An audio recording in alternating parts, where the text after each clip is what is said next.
Asian law इन्स्टिट्यूटची 23वी वार्षिक आंतरराष्ट्रीय परिषद यंदा इंडोनेशिया या देशाच्या विद्यापीठाने इंडोनेशियाची राजधानी जकार्ता येथे दिनांक 3 व 4 जून असे 2 दिवस आयोजित करण्यात आले आहे।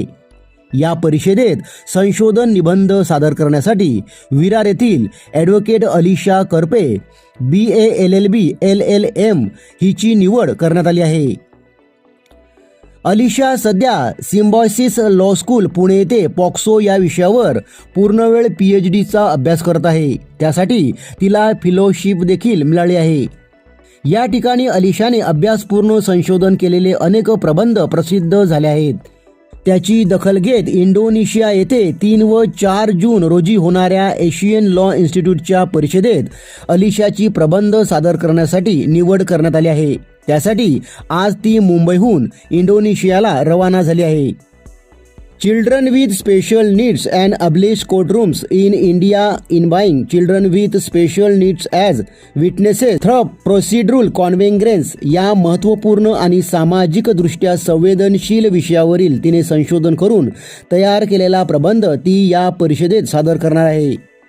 अलिशाच्या संशोधनांची आंतरराष्ट्रीय स्तरावर दखल घेतली आहे। ॲडव्होकेट अलिशा करपे ह्या ज्येष्ठ पत्रकार शशी करपे यांच्या कन्या आहेत।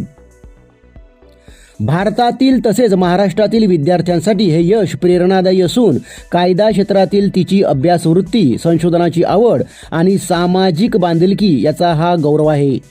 आंतरराष्ट्रीय व्यासपीठावर भारताचे प्रतिनिधित्व करताना अलिशाने आपल्या ज्ञान, कर्तृत्व आणि आत्मविश्वासाच्या जोरावर नवे यश संपादन करावे अशी सदिच्छा व्यक्त करीत आमच्यासाठी अभिमानास्पद बाब असल्याचे ज्येष्ठ पत्रकार शशी करपे यांनी कन्येच्या या उत्तुंग यशाबाबत बोलताना सांगितले। त्यांच्या या मुलीच्या यशामुळे पत्रकार क्षेत्रात त्यांच्या कन्येचे कौतुक तर होतेच, त्याचबरोबर ज्येष्ठ पत्रकार शशी करपे यांचेही कौतुक होत आहे।